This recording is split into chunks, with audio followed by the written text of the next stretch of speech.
It's lunchtime and the Brooklyn Cafe is open for business. Live from the Amp Media Studios, Dawn and Freddie S. and their team are ready to serve up a huge portion of fun for lunch with friends and neighbors. So let's break open that lunch pail and unwrap that sandwich you brought and take a front row seat in the Brooklyn Cafe and get ready to enjoy some humor and hot topics. It's time to get a healthy serving of hope and happiness to help your day go by with a smile. Your hosts, Dawn and Freddie S., are ready to talk about food, health, dating, or just plain dream making. If you have a story to share, movie review, restaurant critique, or just a coincidental thing that happened to you, call in toll free 888-994-4995, Studio A right now. Sit back and enjoy your lunch break at the Brooklyn Cafe. Here are your hosts, Dawn and Freddie S.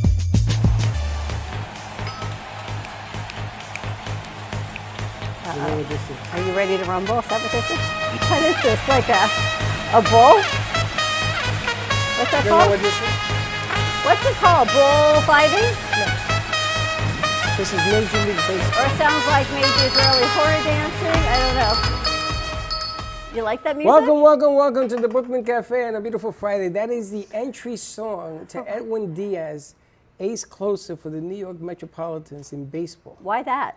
That is the hottest song out right now because he's living up to it. This guy last year, what does that music mean? he walks in to save the game. So it's like a bullfighter. So this is his theme. Every baseball player has a theme. And I love this theme. And I watched it this morning. Been playing it all morning. Because you know what they say? I have my little nip catcher. Is that how you're going to Ready spend your to start my weekend? weekend. Drinking? Yeah. And this is nice because you can fill this with Lost Harbor rum, vodka, gin, whatever you want. Sounds like you're ready for a nice weekend. Happy Friday to you. I am set. I can sit in front of anything right now. Happy Friday, everyone. Happy Friday, as they say. This said, I have to tell you, we had to go a little bit old school because as much as the TV producers tell me they like plain and black and simple, it is just not my style sometimes. You have like two things going on. You got the ocean and a bird's neck. How come I get the bird's neck? Because I got the ocean. I kind of got the Why sea, is it that I the beach. always get? You ever notice Freddie get the Freddie neck? gets what Dawn doesn't. Freddie gets like, Who did Dawn that? wants this. Who put that up? Mayor. After Well, the it's show, blue. I It kind see of it. goes well with mine. No, yours So goes we pick mine, and then we go, what goes well with Dawn's when we choose Freddie's? We were going to put that, but it was a little too big, I think, for the easel. No. Pocahontas? No. We did not give you Pocahontas. That is a scary. I can't believe this. I look like this bird is actually reaching over me to get into the water. It's kind of cool, and I kind of like how the Friday is squeezed right between the two, you know? This picture behind me comes from a long-time friend of ours. His artist, Mark Freeman, and we moved into our last studio. You and I literally had nothing with us except some microphones and a few cameras. That was the very first one. And That's the OG. That is the OG, and they picked it for us. I hung it up in our studio, and it happens to be my logo for New Dawn Media. And Mark was kind enough to gift this to me, and he said, one day when you can afford to pay me for this. So I'm thinking that Mark's going to be coming to work with us a little bit. So he's going to be helping replace some of the artwork in our studio. So I'm excited about that. So I thought we had to pay homage to an oldie but a goodie. And it's funny because Mark actually did some episodes because he was good enough on the mic. He had a show where he used to interview all of the artists. And there was like 112 artists in that building. So a whole lot of fun. So more to come as we're getting into fall. You know, we had to get through summer, and man, has it been a summer. This summer for business, for us, started in May.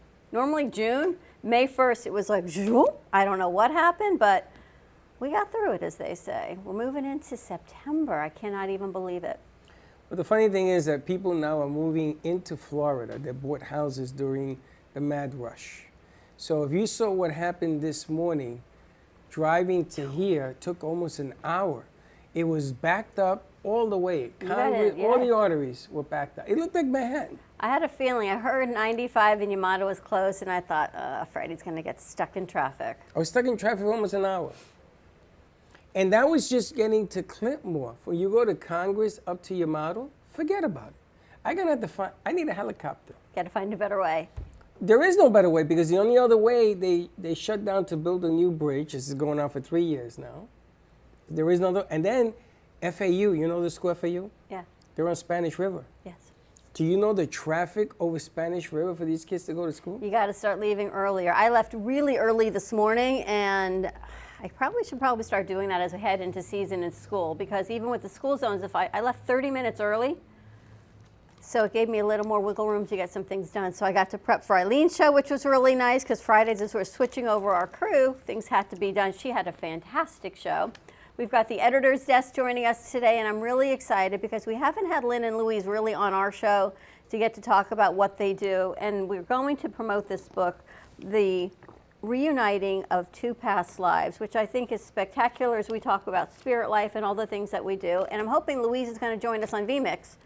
So once Louise gets on, we're going to talk to Lynn and talk about the editor's desk. They did a great show last night, and we actually did a second edition for our kids' television network with Paul Martini. Who could ever forget that name?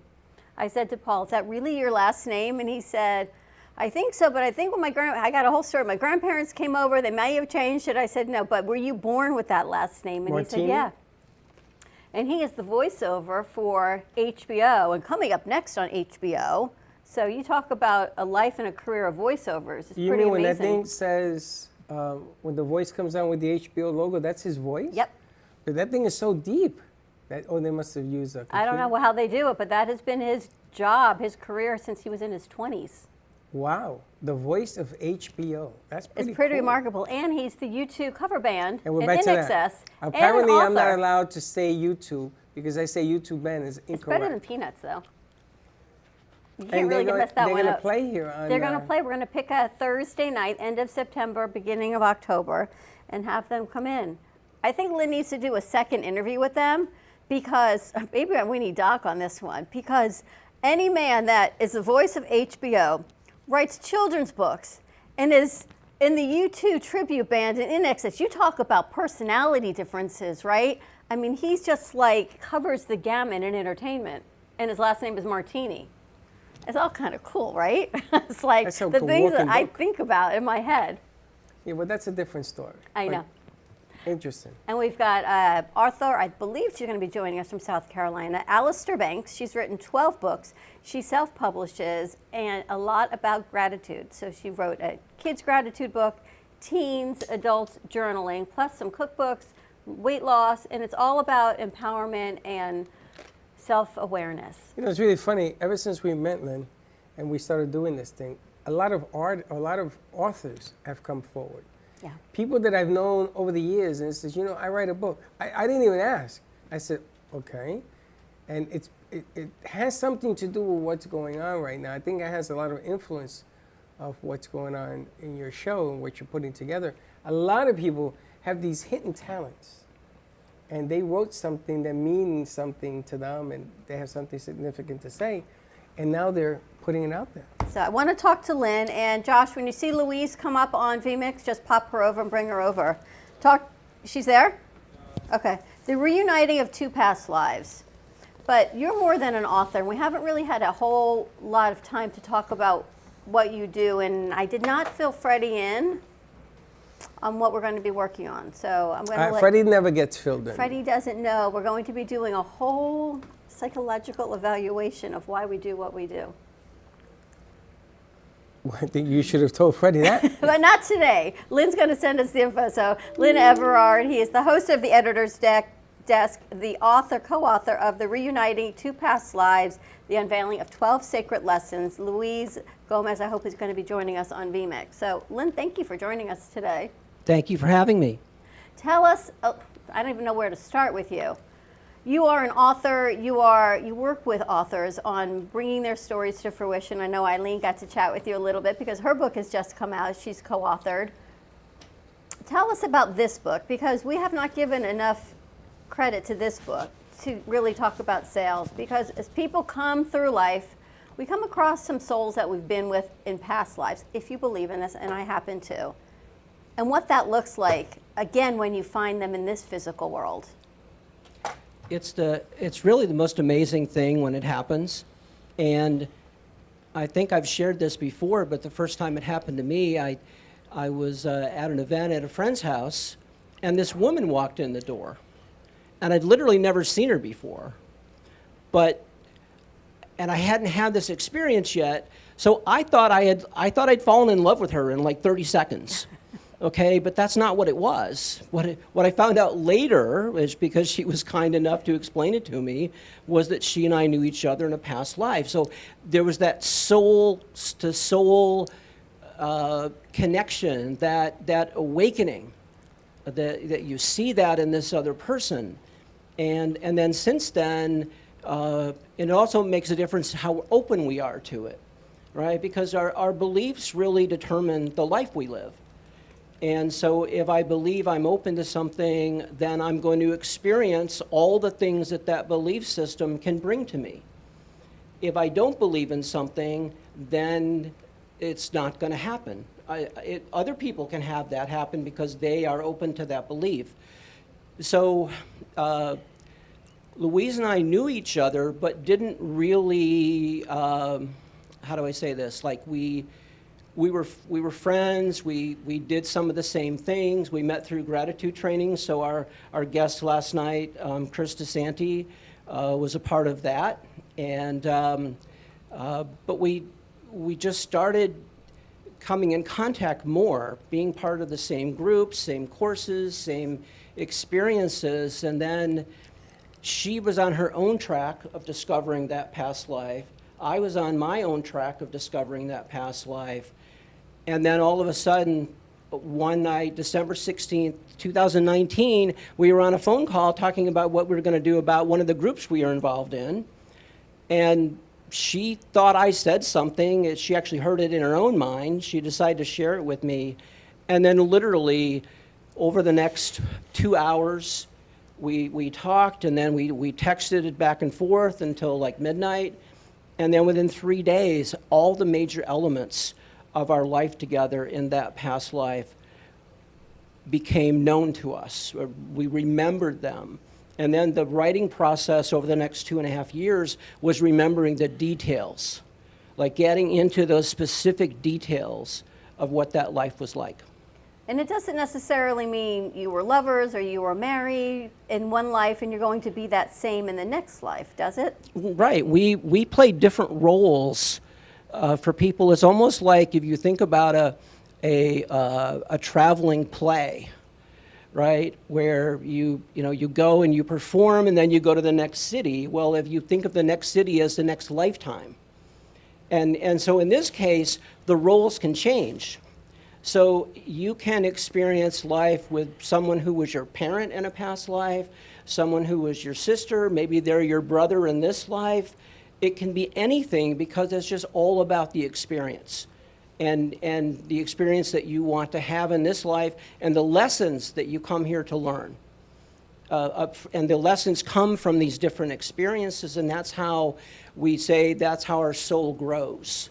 So do you think lessons from your past life, say with Louise, you're still working on in this present life, or are there Yes. new you do? Yeah, it's really fascinating because, we had a conversation recently about, because you would think, well, okay, so we discovered the past life, we wrote the book, and that was really, kind of the completion of the promise, of the commitment from that past life.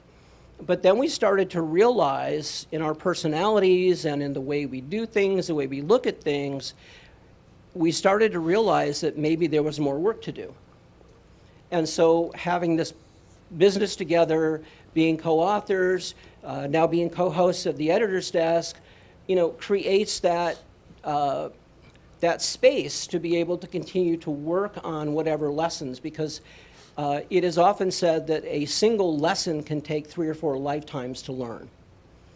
And so, we just look at it and we say, okay, well, then, let's make the best of it, right? So can I pry and ask what lesson it is that you're working on right now? I like inquiring minds want to know. I'll share it with you. I think if you look at, I won't go into all of my past life and my life in this lifetime or hers, but I think we're both beginning to realize that there's a lesson in receiving. Like, because we're both very giving people, but you see the thing with givers, and everyone wants to be a giver, But being a giver comes with a certain amount of control, because you get to be in control of the giving. But receiving is actually much more difficult, because you don't have control over that. And then you have to decide if you're going to accept what that other person is offering. And then that's where we get into our stories, where we get into, am I good enough for that? Or is this a completely new experience? Or what is it actually that's going on? And so, and we're not the only ones with this lesson. I think this is a huge lesson for a lot of people right now in this world, is that, they say it's better to give than receive. We've all been taught that, right? Right. Well, but it's not a complete sentence. And so when we learn how to receive, there's a certain letting go that has to take place. And that's the thing that trips a lot of us up, because then we feel vulnerable. Or are we going to be concerned that somehow we have to reciprocate in some way? And does this person want us to reciprocate in a specific way that maybe we're not prepared to reciprocate in? Does receiving create an obligation on our part, and on the part of the receiver? And what does that look like? And how do I deal with if I receive something from someone, but there's a hidden obligation that they now want me to fulfill, like an expectation, but they won't tell me, but somewhere in there it's buried in there. And then, does it come out at some point?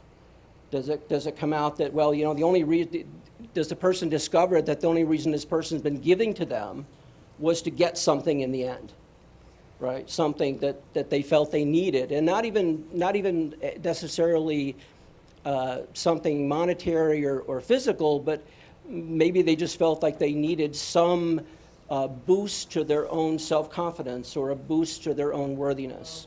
Wait, is that part of your past life with Louise?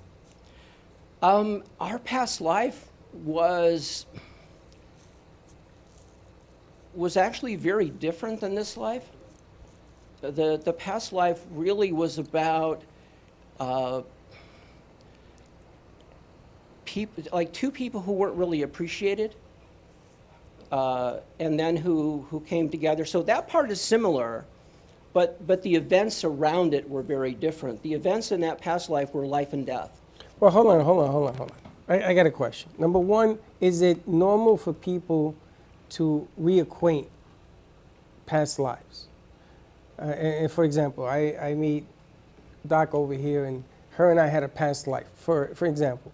Is that a normal situation that occurs that we don't see, that we are not aware of as we're going through it? Is this a normal thing or not a normal thing?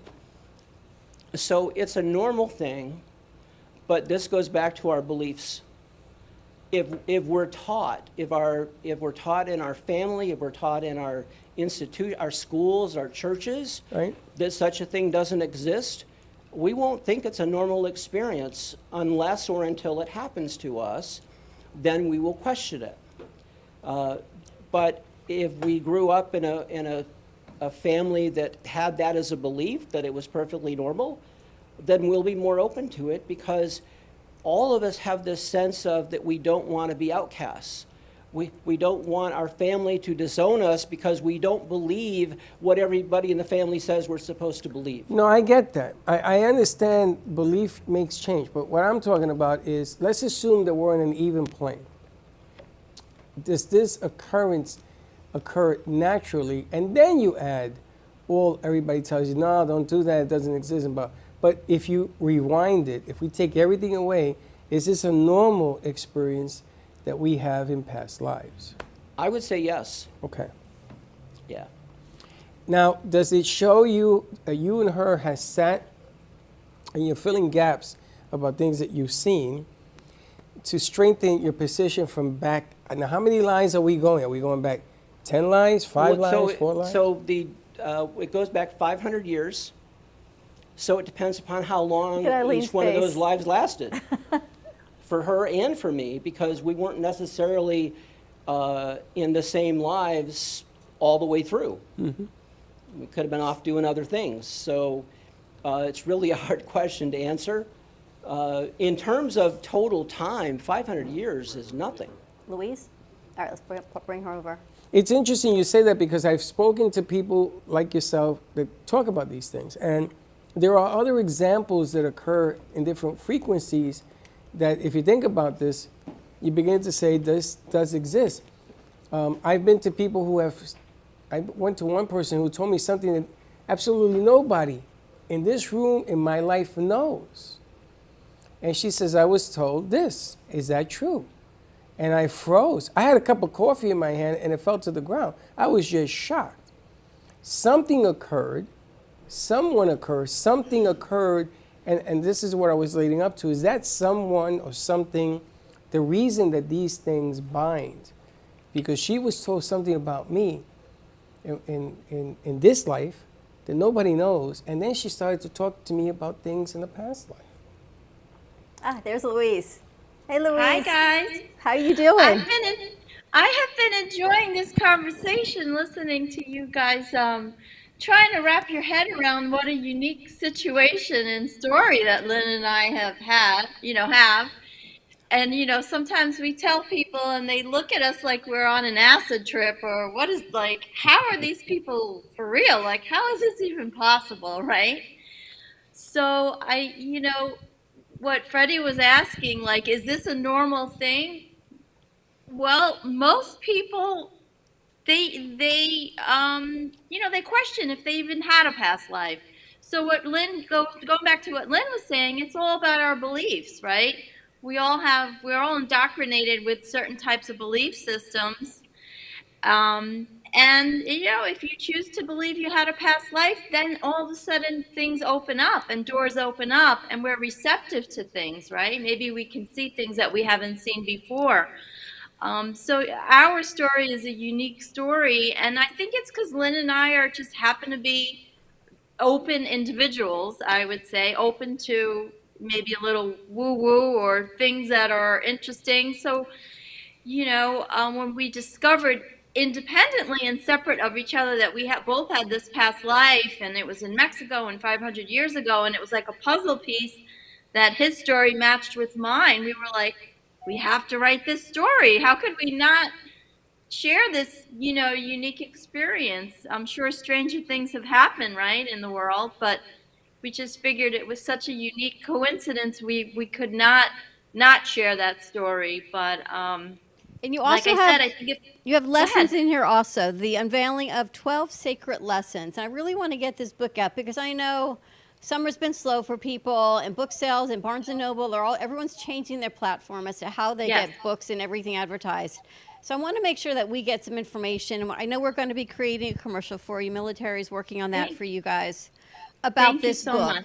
But it's more than your past lives, which is intriguing in itself, right? To actually, Yes. you were together 500 years ago in some capacity. But there's 12 sacred lessons you talk about in this book that you want people to learn. Yes. So I don't know. You want to share some of those lessons, and then Lynn can talk Yeah, about it as well? what's so interesting, and Lynn can talk about this as well, what's so interesting is that the lessons are timeless, right? Because who I was in that lifetime, I had a difficult, challenging life, so I happen to learn those lessons. Usually when we have a challenging life, lessons are learned, through the challenges of life. So who I was, I taught him, the king, these life lessons, and they're timeless. Like one of them could be, triggers are our gifts. Is a gift. And what's a trigger? A trigger is something that annoys us. It bothers us. But we can use it and transmute that into a gift by looking at it and saying, why is this bothering me? Where am I not healed yet? And what work do I get to clean up, right? We spoke to Chris DeSanti last night. He was talking about cleaning stuff up, right? Lynn, how else would you describe that a trigger could be a gift for us? I mean, what do you say? Well, if our goal here in this lifetime is spiritual growth, which Louise and I both believe that it is, then a trigger is basically pressing on a wound that hasn't been healed yet. And so, but we don't always know that we have these wounds until somebody presses on it. And then we go, ow, that hurts. And that's what a trigger does. It creates pressure, it creates pain, and then we have to look at it and say, oh, wow, I didn't even know that was there. Wow, like, what do I do now, right? So a trigger creates an opportunity, it creates a choice. What am I going to do about that? Am I going to pretend that it didn't happen, or am I going to look inward? Because all our work is inward, right? So am I going to look inward, and am I going to say, I wonder where that came from? And Like, there's a why- lot of therapists, and I'm going to bring Eileen into this conversation also. This gets just a different kind of show, where issues and triggers that we have in this lifetime, they'll go back and say it happened in your childhood, and let's heal some childhood traumas. Can some of these triggers go back to other Further. lives? And then how, I got to ask Eileen, how do we possibly deal with triggers from a prior lifetime? So this is a very interesting discussion we're having. And, you know, it's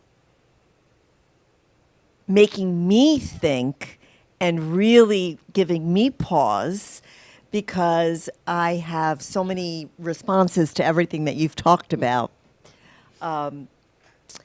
But if we are of the belief that, you know, triggers are either from past lives, or if we're in the belief system that triggers are from childhood wounds, I really don't think it matters. I think what matters is that we just are aware. We're aware of what's being triggered. We're aware of the feeling. We're aware that we need to heal something. We're aware that something doesn't feel right in our body, in our soul, in our mind. And then we do the work to heal that. Now, does that mean that we're healing past life wounds or we're healing childhood wounds? Again, I don't think it matters. I think what matters is that we become more whole, we become more aware, we learn our lessons, and we learn about tools to deal with the triggers. And so then we can actually have a great sort of bed, so to speak, for spiritual, personal, emotional development. Which is interesting. Absolutely spot on. That was amazing. So true. So, Louise, when you and Lynn met or you continued on this journey, do you feel, we have a poster over there actually that says, when we meet someone, we don't meet with their eyes, we meet, our souls meet. Do you have this bond of, and I know you're not intimate, it's not that type of relationship. Do you just feel each other? Do you know what the other one's going to say? Do you just feel like this is your best friend? What does it feel like? Yeah, it's definitely like a best friend who I just feel that we are just concerned about each other's highest, evolution. And, when you have what's called a spiritual partnership, maybe you and Freddie can relate. When you have a spiritual partnership, you want what's best for everyone, for both of you. And, having that type of relationship, really, you're holding the person high. You're holding them in high regard. And you really want what's best for them, even if it's difficult and challenging to speak your truth. But you speak it because you really want what's best for them. So, yeah. What do you That's one say, of your Lynn? lessons in here is speaking your truth. And I like that you brought that point up, because sometimes when you and I first met, I said something to you. We were driving somewhere, and I said to you, there's so much more to you than a man in a dark room. You were drinking heavily in those days. And we had just met, and I couldn't believe, like, I actually had the nerve to say something like that to you. Like, I didn't know you, and I thought, oh my gosh, what is he going to think? And you got a little, you probably couldn't believe I said it either. But when I met you, he I was don't in a even radio room, remember and this all the conversation. lights were out. And there you were behind a computer doing what you do in Oh, production. over there, yes, at the radio station. But in my soul, I knew there was so much greatness for you in a bigger light, and I couldn't understand why you didn't see it. How do you know I didn't? It's really That's funny. true. Sometimes you learn a lesson of delivery.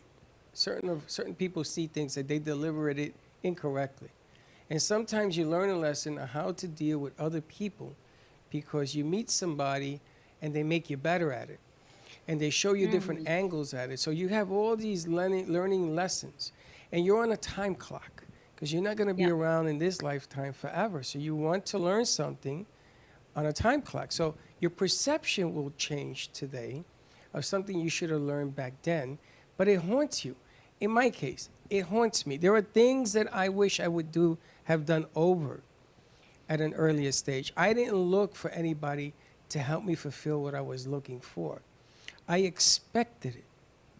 And that's a big difference when you say, I mean, I've been married twice. That's on me. Because I expected something from someone else that they couldn't deliver because that's not what it was about. And this is why I'm bringing up these questions in past lives, because I want to learn more in this life. I wish I had met you guys 40 years ago. I really do. Because it would have given me an opportunity maybe to learn more about things that occurred to me then that make a difference tomorrow. It's the But same we're thing always with learning. always. We're always learning. So your level of awareness and acknowledging and learning that, you know, it's a lesson that you needed to learn. Just like I have my own set of lessons, everybody has their own set of lessons. So you're But aware of it. I don't have enough ink in my pen. I'm always doing more. So when they say, okay, we're there, no, we're not there, I push for more. I would change the game. I would change the angle. I would change the light bulb. And I keep changing because there are things that I'm trying to catch up on. You know, when I first met you, I thought that I had met you somewhere else. If you know me, I talk to people all the time and say, where do I know you from? And eventually they come out and they go, wow, we did meet. And it's the strangest thing. Maybe because I've turned 60 and it's changed. I don't know what it is. But all of a sudden, I'm beginning to see things a little bit differently. And it had a lot to do when I first met you guys because my awareness changed. When I met you, my awareness, and I met you 5 years ago. I didn't meet her today. I met her 5 years ago, and I saw something different. Everybody that comes into this house triggers. Music, that kid sitting over there, triggers him. And I've met this guy somewhere. I just don't know where. I don't know why. And it just, I mean, I'm curious. And it's interesting because we talk about these soul connections in a positive light. Now, there are people that I know I have come in contact with that my soul and their soul just do not jive. And there is something about our energies, no right or wrong, it just does not work in this physical lifetime. It may work for him with the same person, but for me and vice versa, it just doesn't. So soul connections from past lives are not always glorious and wonderful like this, correct? Correct. Our soul Absolutely. pod can have some negative people come along with it. Yeah, because you could have a soul contract with somebody that you need to learn a particular lesson from them, and they are there to remind you of that lesson. So you may perceive it to be a negative aspect, but maybe that's a trigger. And really, you know, like my ex-husband, I continue to say my soul contract with him was he taught me boundaries, right? So even though I perceived it at the time we got a divorce to be negative, years later, I can appreciate it and say, wow, he taught me valuable lessons, right? He taught me very valuable lessons that I needed to learn. Had I not experienced that divorce and what led up to it, I might not have learned those valuable lessons.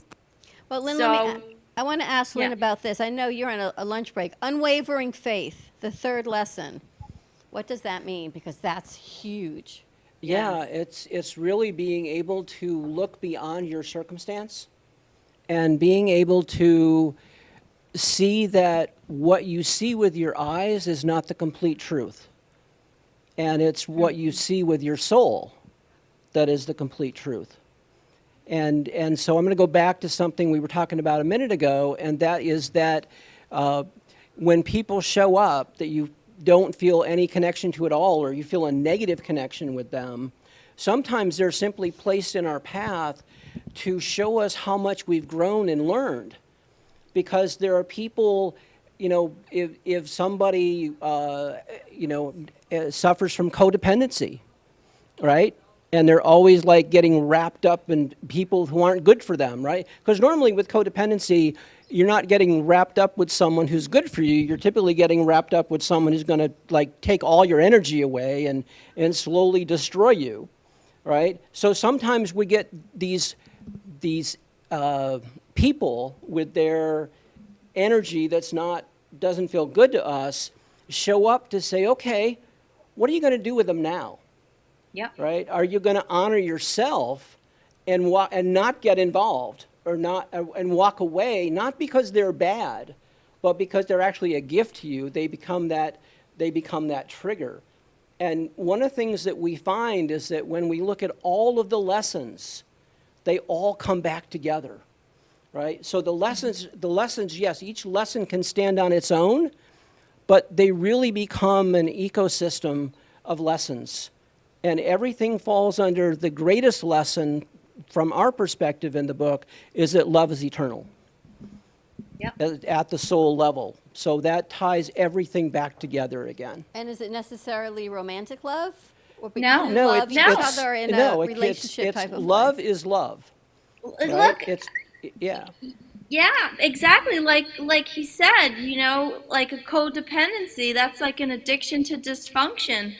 But at the soul level, maybe we had maybe my ex-husband and I had a prearranged soul contract that we loved each other so much we were going to teach each other these valuable lessons. You know what I mean? So it's just a matter of perception and what we believe it to be. But it could be any type of love. It could be with a sibling, it could be with a child. It could be with a friend, it could be with an intimate partner. So love is eternal just really teaches us that it's everlasting, that same breath, that same energy that beats our heart, that grows our nails, that is that universal love that is found here in the world that we get to tap into. So It's interesting because your show talks about the one love that's eternal and has to be the most important thing. You have to love yourself. yes. And you have to do it constantly. One of the things that I try to tell people in this business is that you're good today and tomorrow, but you have to be constantly good. You can't give up at what you do just because you had a good ride. You got to be able to ride this through the good, the bad, and the indifferent. So I always use your line. I've always used your line because it does all start with you. I think the biggest ally you have of any life is a mirror. And if you can look in that mirror and look at yourself in the eye and say, I love you to yourself, it starts there. It changes your whole perspective and perception of what love is. And then you can go on your way and make decisions. Now, I was told by my grandfather that we are all on a path of gravel. And when you walk with no shoes, you're going to step on the wrong stone sooner or later. But that doesn't define you. That's just an incident or something that occurs once in your life. Just once. Yeah. So I admire, this isn't even a negative, I am curious to see not only that the two of you have done this, but how many people is going to bring forward. They're going to say, I know you from somewhere. And then look at their eyes, because they may not understand what the hell you're talking about. Or they may and finally feel like they're home, that someone actually understands where you always thought you felt different until that one person says that trigger, but it's a good one. And you go, wow, now it all makes sense. And that goes with this, trust your intuition. I love this. And this is with Eileen and everything. And Eileen said something about this before. Your soul, sometimes you have to trust that gut instinct, that soul instinct versus what you see, right? Seeing isn't always believing. Maybe we need to believe and feel it. Is that something to be said as well? Everyone's shaking their head in agreement on that one. Eileen, you think so? Oh, absolutely. What we're talking about, the way I'm hearing this conversation and my lens that I see everything through is we have to really listen. We have to listen and be aware, because we can't learn lessons, we can't change, we can't grow unless we have an awareness. Yeah. How do we have an awareness? We have to really listen. So we listen to our body because our body informs us. You talk about the gut. I always tell my patients and I always tell people, your gut never lies. Your gut will inform you. Listen to your gut. Sometimes your heart races. Okay, people are scared of that. No, we shouldn't be scared of all the symptoms that our body is telling us. It's informing us that we're having an experience, that we're having feelings, that we're having thoughts. And once we can start to listen and really tune in to our body, to our thoughts, to our feelings, that's awareness.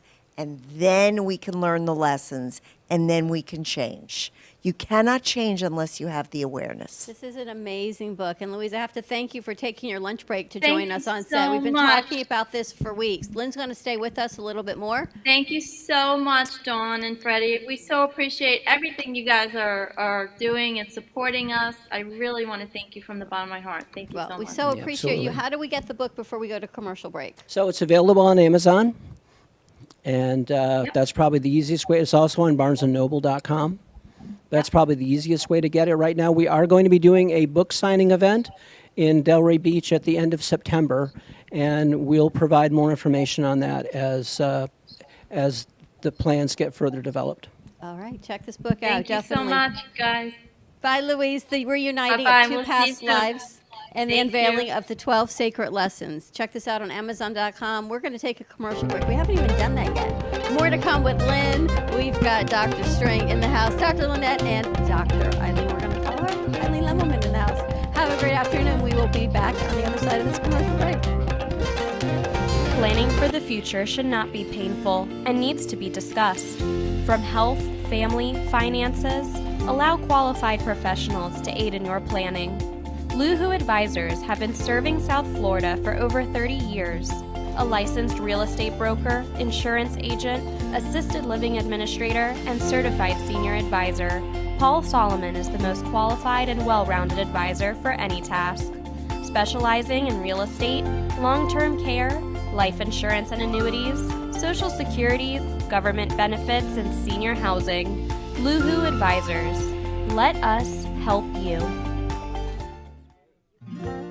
Known for his Art Deco Cubist style and compositions with dancing saturated color, Ken Bieberman has lived and breathed art his whole life. From the early 80s, he's influenced the Art Deco district of Miami Beach. Featured in numerous restoration projects, hotels, galleries, and clubs, Bieberman creates for everyday folks and celebrity clientele. He's also the proprietor of Art Repro, a giclée and scanning company in Pompano Beach. When it comes to scanning high resolution, size is not an issue. Professionally scanning art up to 10 feet and 64 inches in width, Art Repro utilizes state-of-the-art equipment. On quality canvas or paper, archival ink and printing mediums are put to use.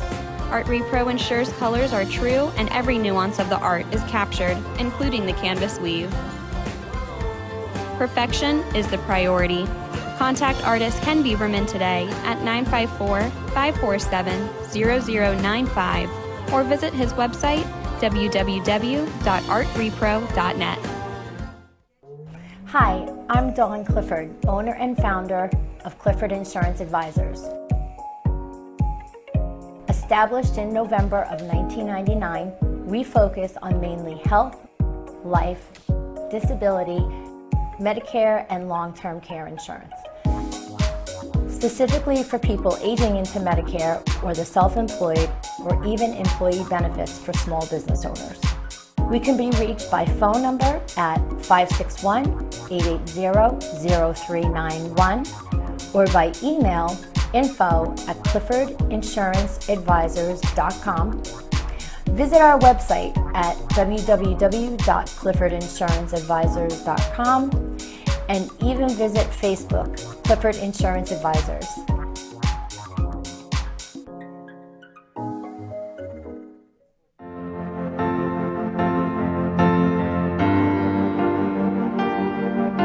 Being a successful woman in business means having the courage to own who you are.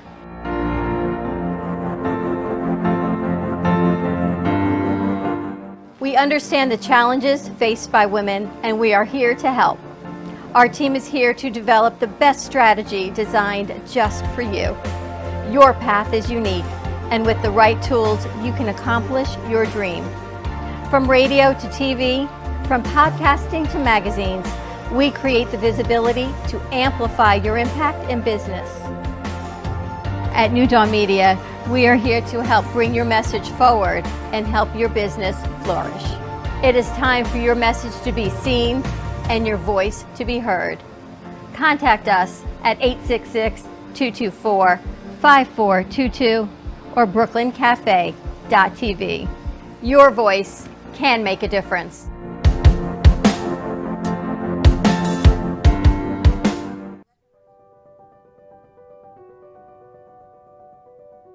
Welcome to Movies of Del Rey, a family-run movie theater that has been serving the Del Rey and Boca community for over 30 years. Open Wednesday through Sunday, Movies of Del Rey offers great admission prices, low concession prices, and quality customer service.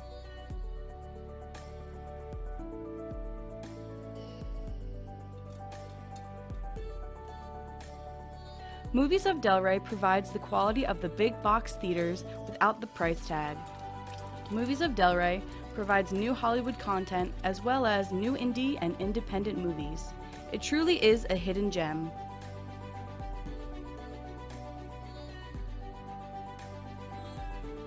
Whether you're hosting a private event, party, or fundraiser, or are looking for your next date night activity, Movies of Del Rey is the perfect choice.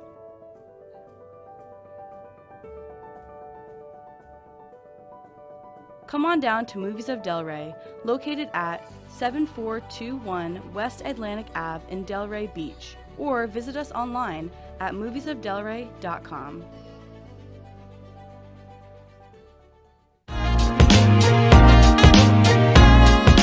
You've been watching the Brooklyn Cafe Show. Join us each day and after hours as we talk about the hot topics to open the conversations and share a few laughs. Now, back to Dawn and Freddie S.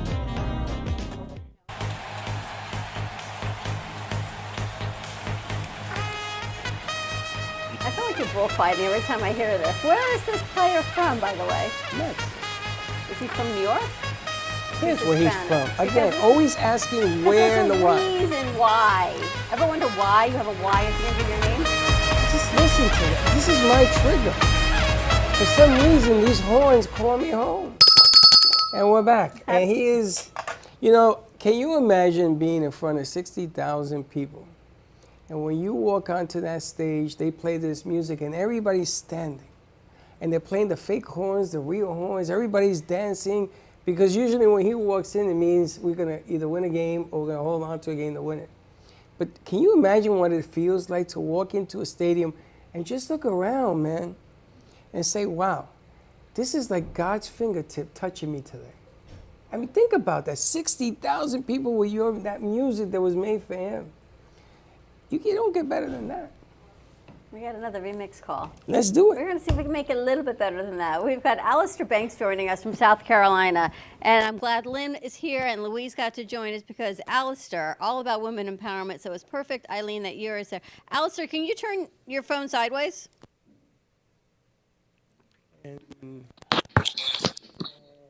Maybe it's unlocked. It's locked. All right, we'll go with it this way. Okay, that's not fine. a problem. How are you doing? I'm well. How are you? Well, don't you love her accent? What accent?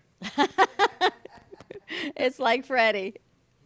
So Alistair comes to us from Mrs. Perkins and Michael Griffin, and they thought, wow, well, this would be a great connection. And you've written how many books, Alistair? So I've written 12 books now. And your books range the gamut. You can check it out on alistairtheauthor.com, but you've got gratitude journals, and you've got weight loss books. And then you've got a new book that you're writing. Why so many different genres? So with all these different genres, these genres are just, my life's passion, something that I can share from personal experiences I've been through when it comes to struggles with low self-esteem, dealing with confidence, body image, weight, and peer pressure growing up. And you're young now. We talked about triggers on the last segment. Were these triggers that you felt you needed to overcome through writing? Yes. And what was the first book you wrote? So the very first book I wrote, which was my children's book, and that was called A Colorful Balloon Ride. So within the book, I teach preschoolers and kindergartners how to identify and match colors. And then how did that progress into your gratitude series and your journaling? So just growing up, journaling was therapeutic for me when dealing with some of my life's trials and tribulations of my parents getting a divorce, dealing with a brother that had Fragile X syndrome, and also my grandmother's mental health as well. And so journaling for me was very healing and therapeutic as I got through those difficult times of my life, and how I was able to come out on the other side with just being able to express gratitude for the little things in life and just being able to appreciate the small things in life. And you're young, so to bring this forward to children, why do you feel it's so important? I feel like it's important for children to learn and to express gratitude is because they can be able to carry this into adulthood. And I guess I didn't learn gratitude until I got a little bit older. So I was out of elementary school and then I got into middle school. And so I got to learn the understanding of what gratitude is and how to apply it to your everyday life so that you can have more positive experiences, like just being grateful to have food and water, to have clothing on your back, to have a roof over your head, just to be able to breathe, to be able to have sunlight. The simple things, even just sunlight. Yeah. What was the last book you wrote? So the last book I wrote is called The Pursuit of Love and Hope. And so this is a nonfiction poetry book that I wrote, and it talks about how I have faced fear, anxiety, identity crisis, and through my love and relationships in my life. It's a poetry book, you said? A poetry book. And what are you hoping to accomplish? What message are you trying to share with your readers? For readers that are my age, just to know that there is hope for love within, the online dating space and modern dating world that we all now live in. And so it's finding love, and true love is not hopeless. True love is not hopeless. And for the journaling, how old were you when you started journaling? So I was around the third or fourth grade when I started journaling. And now you have all the journals for them. So are there interactive books? Yes. And how do we get all of your books? Where are they available? So all my books are available on Amazon, and they're also listed on my website as well on my homepage. And tell me about the book that you're currently working on. It's a new type of book. Yes, so this book is called The Silent Cries of Sarah Crossroads. So Sarah is a young teenage girl who's just trying, find her way in life like every other teenager, trying to fit in and deal with peer pressure and the daily pressures of life, like trying to do well in school, try to do well in sports, trying to fit in, within a certain club or organization. And so Sarah has a true love for basketball, and she wants to pursue this passion of hers, throughout her life. And so as Sarah gets older, she kind of comes to a crossroads in life, trying to choose the 9-to-5 job path like her parents want her to do in psychology, or pursue her dream of playing in the WNBA. And how does she make some of those choices? Everyone's shaking their head yes here. They understand those choices. Yeah, so she's able to make those choices when she's in college, and just being able to have the Christian counselor that she comes across, just to be able to give her that encouragement that she needs to keep pursuing her dreams and to not give up. And what helped you get to the point you're at, to be able to give back? We talked about giving back to others. Oh, that's a good question. So I think just through networking and just through the support of my family has gotten me to this point. But you have a larger message to share. Is it a message of hope? What is your ultimate message that you're trying to give out to everybody? I feel like my ultimate message is positivity, and just being able to express gratitude for what you do have in your life. And it's interesting. Happy We birthday. met Lynn 5-6 years ago, about when we met you, Eileen. We met you through gratitude training. Through Jay and Janine, and that was right through gratitude. So Hold on to your mic. just hold your mic. Oh, yes, that's right. And then I came on your show after I released my book. Yeah. So what does gratitude, and Eileen, we're going to bring you into this also, because is gratitude just saying, I'm grateful for, or is it more of an inner soul feel that you truly have to feel this for the universe to hear it? Alistair, what do you think? It's an inner soul feeling. And Lynn, for you, what did you learn in gratitude training? So it's funny because gratitude training is really, that's the name of it, but you actually go through this process of stripping everything away and coming back to this place of gratitude, which is essentially being just, in some ways, it's just simple as being thankful to be alive. And thankful for whatever you have, thankful for whatever you don't have. That you could come up with something new every day, grateful for people and a whole list of things. Eileen, do you think we've lost perspective of always trying to get more and more and more? A new car, a bigger house, more clothes, and lost sight of the sunshine, for example? Yeah, so what we're talking about is always looking at life will be better when, right? So it'll be, better when I get that car, or it'll be better when I get that, new whatever in my life. We're talking about a few things. We're talking about consumerism, but we're also talking very essentially about fear. Fear of scarcity and really appreciating living in abundance.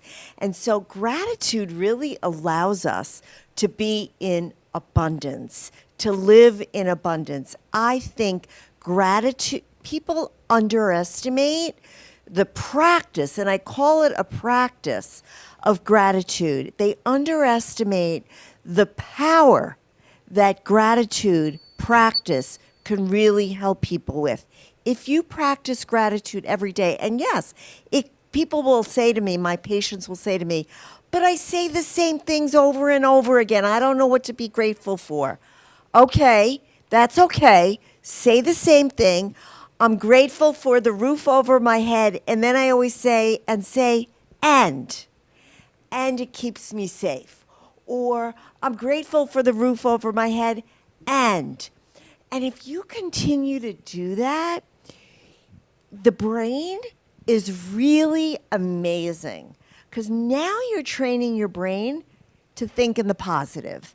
You're changing it from the negative, the fear of scarcity, the fear of not having, the fear of, really just being unhappy, to now you're opening. I mean, this is like a full circle discussion, because now we're talking about receiving. Right.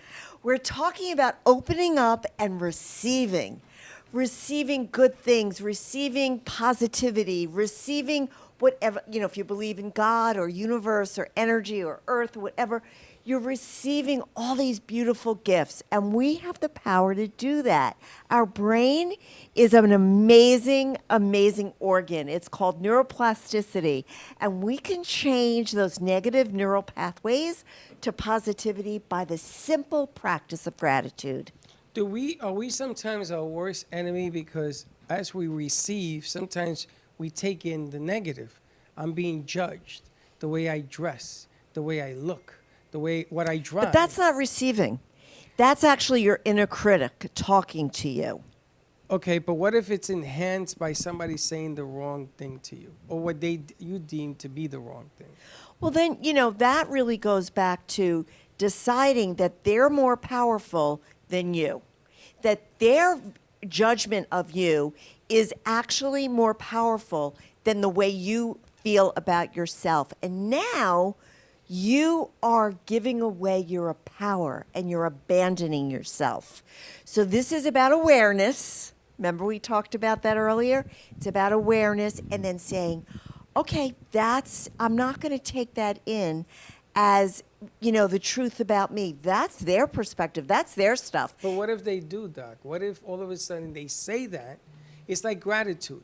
You want to be grateful, but do you know what even that feels like? And I'm hoping that the answer in these books that people read, they can feel, what does grateful, being gratitude, having gratitude, what does that really feel like? Practice it. Exactly, but how do I know?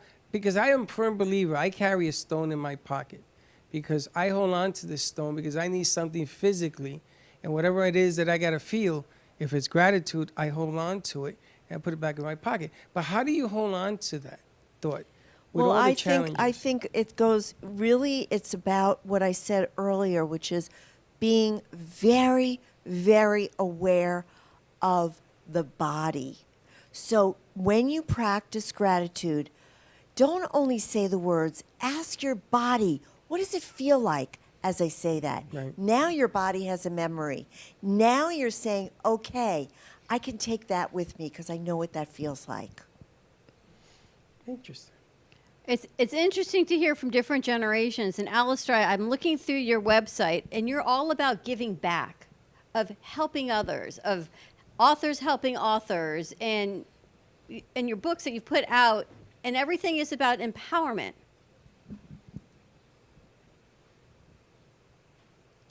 Just the one? And yes, I'm still understanding the question. How did this all Or- come to be? I mean, at such a young age, today's National Women's Equality Day, but to be so young and to want to give back so much and to be in such gratitude, I'm just in awe of everything that you're giving back to people at your age and all the lessons that you've learned at such a young age. Yes. It's my true life's calling, just to help those that are going through a low point in their life, helping them be with their self-worth, helping people with weight management, and just giving back to others makes my heart happy. And I want to see others happy. I want to see, a smile on their face because that's what makes, my life worth living. She actually wrote a book, Freddie, for diabetes, weight loss for diabetics, which is interesting. I mean, just everything you've done is so interesting. You talk about old souls and connections. You've been here before. You've learned lessons before, and we talk about child prodigies and people coming forward with these gifts at such a young age that we think, how could you possibly know so much at this age? Not you, but in general. But these are the things that you're giving back, right? I think God has brought a lot of different life experiences into my life to strengthen myself, to, I guess, strengthen my character, to help. I think, like you were mentioning earlier about setting boundaries, creating boundaries within your relationships with others. So, How is that for you? it creates a healthy connection between people, so there's not this friction, this intensity, or not having two people not feeling anger or resentment towards one another, and so we're able to be on the same page with one another. I think So we we need to can bring both- you to South Florida.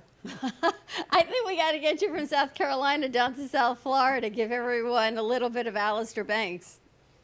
Yeah. Well, Yes. she is, because what she's putting out into the universe is felt throughout the universe. It's like a ripple effect. So even though you're just one person, you're rippling so much energy, beautiful energy into the world. So thank you for that. Are all Thank your books you. available where? How do we all get your books? So my books are available. On Amazon? Yes, ma'am. On Amazon, and can we purchase them through your website? Yes. Which is, what's your website? Alistair, the author.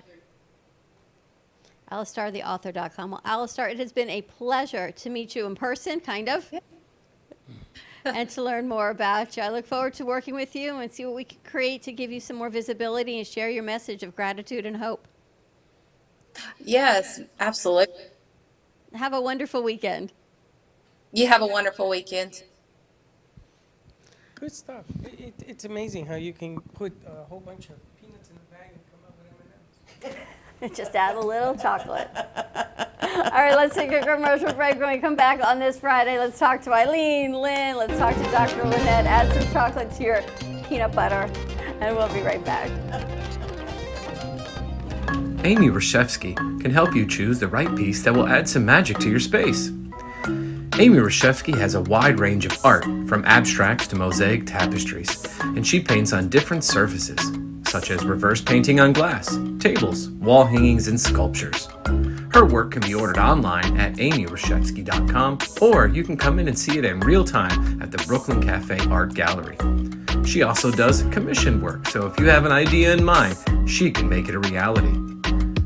She invites you to reach out to her at Facebook or at email at amyreshevsky@gmail.com. That's amyreshevsky@gmail.com. Have an artful day.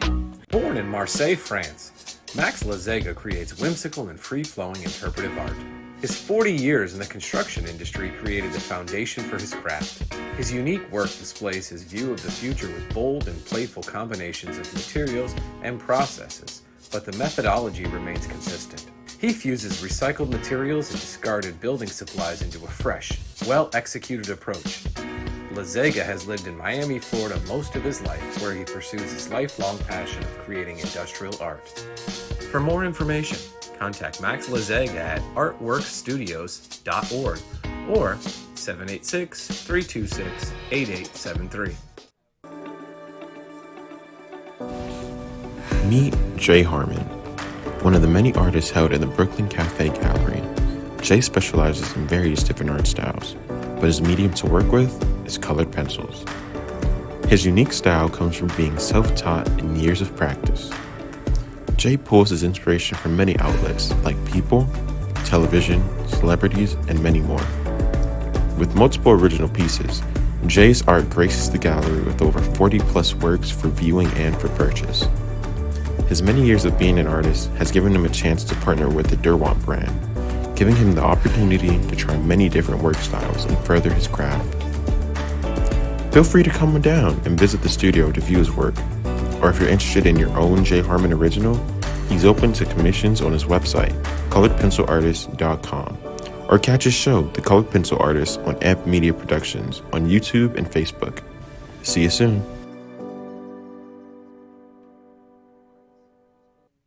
Hey travelers, everybody wants cheap airfares, but where can you find them? You call Smart Fares. Our prices are direct from the airlines and they're so low they're not published anywhere. Smart Fares specializes in cheap flights, discount hotel rooms, cheap car rentals, and great package deals anywhere around the world. Wherever you want to go, Smart Fares can help you get there cheaply and with the best price guarantee. If you want the absolute lowest prices on your airline tickets or other travel services, call us right now. That's right, call. That's the only way to get these low rates. Experts are standing by 24/7 to get you the lowest rates available, so don't wait. Call Smart Fares right now for the best price guaranteed. Save up to 50% off business and first class. We've got great last-minute travel deals too. Call 855-828-0198. That's 855-828-0198. 855-828-0198. If your family is suffering from inflation and high costs caused by Lois Frankel's reckless policies, Republican Dan Franzese is clearly your best choice for Congress. Dan is a successful businessman who understands finance and economics. He's not a politician. Dan grew up blue collar and knows how tough inflation is on working families. Dan Franzese will go to Washington and fight the liberals who are killing us with inflation. Dan Franzese for Congress. I'm Dan Franzese and I approve this message.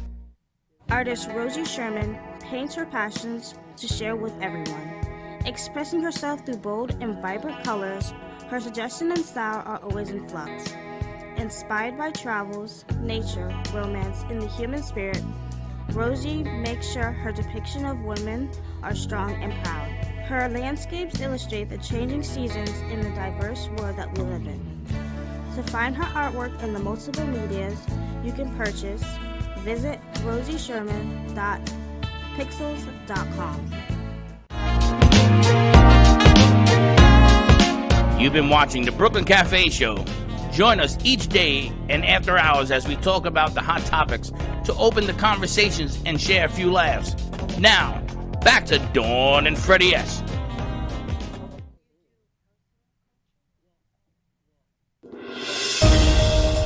Violent thunderstorms and hurricane-force winds left at least 8 people dead in France and Italy on Thursday. The storm produced gusts of more than 136 miles per hour in some areas, the National Weather Agency Meteo France said. About 45,000 households were without power on Corsica. Dozens of people were injured and 12 were hospitalized in Corsica, one in critical condition, authorities said. Libby St. James reporting. Turkey's president and the UN chief met with Ukrainian President Volodymyr Zelensky on Thursday in a high-stakes bid to ratchet down a war raging for nearly 6 months. The gathering, held far from the front lines in the western Ukrainian city of Lviv, near the Polish border, marked the first visit to Ukraine by Turkey's Recep Tayyip Erdogan since the outbreak of the war, and the second by UN Secretary-General Antonio Guterres. Erdogan has positioned himself as a go-between in efforts to stop the fighting.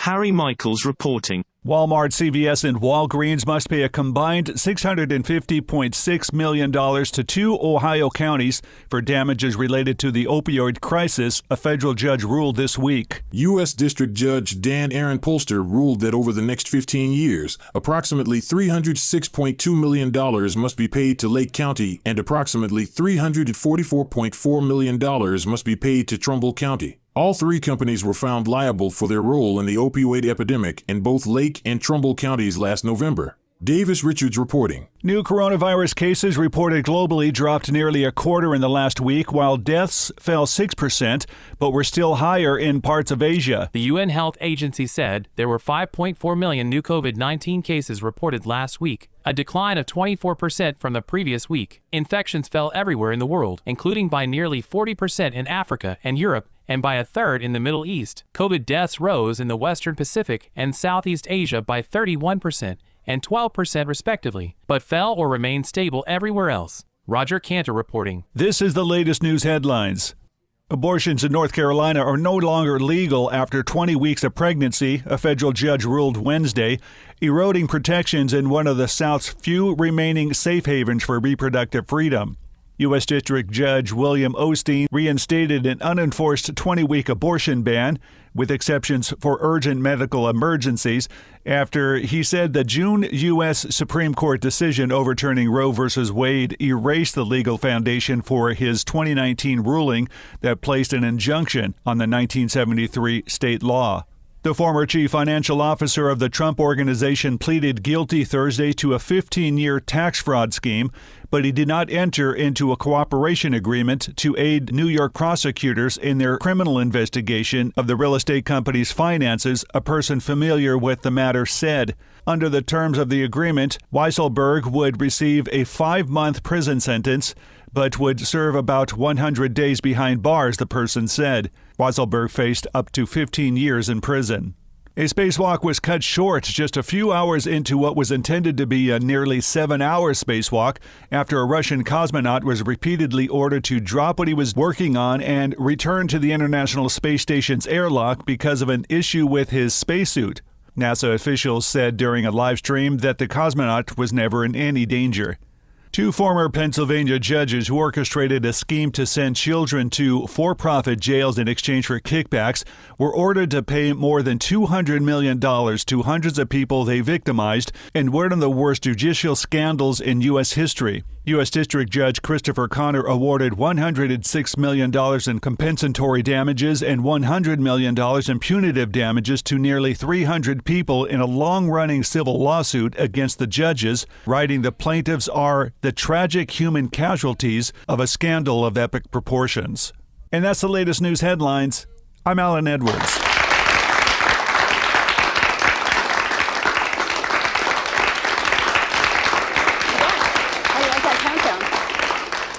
Wow, I didn't hear it. Read the room. Remember Katie said read the room? Read the room. Read the room. I was reading the room. I didn't know the room was one way. All right, I didn't hear my horns. I didn't hear nothing. And you're back. And we're back. I think we got Sabrina on the board. Yes. Welcome back. Welcome back, Sabrina. Welcome back, everyone. It is a Friday.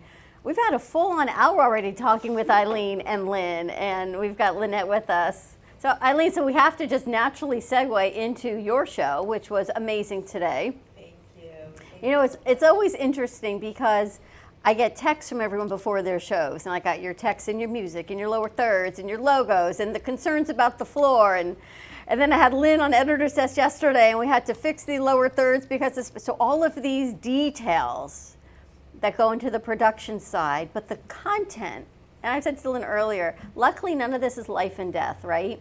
It's we miss an E or an I or whatever it is, but it's really important. But the content of your show today, the dancing, I wish I had seen the before and after picture of Carolina because I would have loved to see. She's going to be back, and we're going to talk about it because I saw the picture of her before and after. Was it like a huge weight transformation? Well, yes, it was a huge weight and body transformation because it wasn't only the weight. I mean, you see her body, how fit she is, and how lean and just sort of like, I don't know, she sort of like glides now. But Sasha told me, he's the one who owns the dance studio. He told me that when she walked into the studio the first time, she was like knock-kneed and she had, she was like, her back was like hunched over. And she not only had a physical transformation, it's not about the weight loss, although that's a beautiful benefit from it, but it's about the emotional transformation and how now, you see how she walks in with her head held high and she's gliding through the studio because she feels so good about herself. It was such a great show to start with music, and they're just so grateful to be here. And you can feel the energy, right? There was no issues, everyone was happy, and it was like a pleasure to do your show, like your show yesterday. When things just flow, it's beautiful here. Well, we were trying to figure out what was the best angle. That was fantastic the way you did it. It wasn't the way me, it was you Josh. did it was Josh did it. right on. Josh It just was said tomorrow perfect. decided They that did they a were going to go great that job direction. picking I had a those whole camera angles. different concept, totally different. So I said, you know what? I love the way there was this like back and forth between the face and the legs and the movement, because the dancing is not only about leg movements, which is of course a big part of it, but it's that connection, and you got the angles beautifully, and you really highlighted and showcased them so Well, I got to beautifully. give all the credit to Josh. He put that whole thing together, and him and Santa Mayor were working the cameras. Yep. I had a whole different concept coming in. And I sat back and they said, no, let's do it this way. And I said, okay. And I watched it, and I was amazed. I ended up watching the whole thing in the lobby and the angles and the changes. And you're right, because dance should be graceful. And they were exposing that, and all this positive energy was flowing with them. And he captured the shot. He did. He captured the shot. I got to tip my hat, because sometimes you do a show and you miss the shot. You miss that one angle. You miss that one light. You missed it, and you ain't never getting it back. That's it. I was amazed at how And they beautiful popped it it. turned out. It was beautiful and a nice show, and it flowed, and everyone was in gratitude. And you could tell it's Alexandra. I don't know how to pronounce his name. His name is Alexander, but I think his nickname is Sasha, because that's how he introduced himself to me, as Sasha. Sasha Fierce. No, that's Beyonce's alter ego. But anyway, to be from the Ukraine. Yes. He came here 7 years ago with his wife. His wife is actually Russian, and he's Ukrainian. Wow. And they came here, and they've created the most amazing life for themselves and their family. And now he's opened his third studio down in Miami. I was going to ask you. I never got the location of the studio. I know, we should have said that. There was a lot, 30 minutes is It's not in enough. Miami, though, his studio? Yeah, the third there's one in Boca. Oh, okay. There's one in Deerfield, and the third one he opened is in Miami. Oh, so he's Where's got the some one in clubs, Boca? yeah. The one in Boca is on Lyons. It's like off of Lyons in like, I think, you know where Boca Fontana is? Yes. Like that Fontana Plaza. Okay. Anyway, it's back there. It's a beautiful studio. And do you go? No, but I'm going to go this week. I'm going to go Monday. I'm going to take a group lesson. Nice. And where's Yeah. the one in Deerfield? Have you been? No, I haven't been to that one, but I've been in the one in Boca. I met him in the Boca studio. How amazing to be here for 7 years. Now, I understand that COVID was for 2.5 of them, and to have 3 studios. And I know. dancing is intimate. I mean, you are close in contact with another person. I know. They made up their mind. They were not going to stop dancing even through COVID. And they wore masks and they danced. And, you know, they just were able to survive. Not only survive, but thrive It's like and the song, grow. The song from Wicked, Dancing Through Life. Like, you just got to dance and find your passion. And that's what's so beautiful about all of the shows that you do and Editor's Desk and all of our hosts. They bring forward passion, and their guests have passion in what they do. And you get to see, because we're here 12 hours a day, you get to actually see a glimpse of the outside world that you all bring into our studios. You know, that was, you know, I've evolved, right? And over the year that I've been doing the show, I've really evolved, and I have found my place. And my place is about not only women empowerment or empowerment in general, but it's about how we can live, you know, our best life at any age. And of course, I'm focusing on, you know, the 5th, 6th, and 7th decades of our life, and what exactly, you know, that there's no limiting beliefs. The limiting beliefs keeps us stuck, keeps us heavy, keeps us, you know, from doing things. So let's let go of those limiting beliefs, and now those are the kind of guests I'm looking for. How can we, you know, encourage, inspire, and really show that you could do anything at any point in your life? Age is just a number. I don't know how you met them, but what a nice change to have fresh, new people come forward. And congratulations, you are a Thank co-author you. of a book that just came out also. Yes. So I am a co-author of a book. It's called Call to Speak, Lead, and Impact. It's 22 plus authors sharing their stories, their heroic journeys, their legacies in life. We just achieved #1 best-selling status on Amazon for new releases for small businesses. Congratulations. We're #1. That's amazing. I know. And so that's a journey. I was just talking to Lynn about writing books and what that's like, and you know what writing this one chapter has done for me is it's inspired me to write now. And I've been writing and writing and writing. I'm going to write a book. Good for you. Yeah. Well, tell us about the chapter that you wrote. So the chapter I wrote was about my moment that I knew I had a calling. And it was during COVID. It was during COVID that I realized that I wanted to reach more than just one person on Zoom, because I was seeing patients on Zoom, one after the other after the other. And I realized that I had a message, and I had, you know, a real calling in my soul to, you know, just connect with more than just one person at a time. I wanted to lead a whole movement of people, of inspirational kind of thoughts and feelings. And, you know, of course, I've shared with you on the show how I grew up in an environment where my mother was so scared of dying because my grandmother had died at a very young age. So she thought she was going to die at a young age. So she was so scared of dying that she lived her whole life thinking 60 years old was going to be the end for her. And that was the mindset I grew up with. And so, you know, during COVID, I went into my 60s, and I realized, no, this is just the beginning. This is not the end, and I'm not going to adopt that mindset. I'm not going to adopt that thought and mindset of, 60 is the end. And I wanted to encourage and inspire others. Which is an amazing mindset, and the book and the gratitude and the chapter you wrote, and now you're going to write your own book. I'm going to write my own book. Well, Lynn is the perfect person for you to be sitting next to. Talking about it. He's a book coach, so we're going to talk afterwards. We're going to talk. What are you going to write the book about? Do you have any ideas?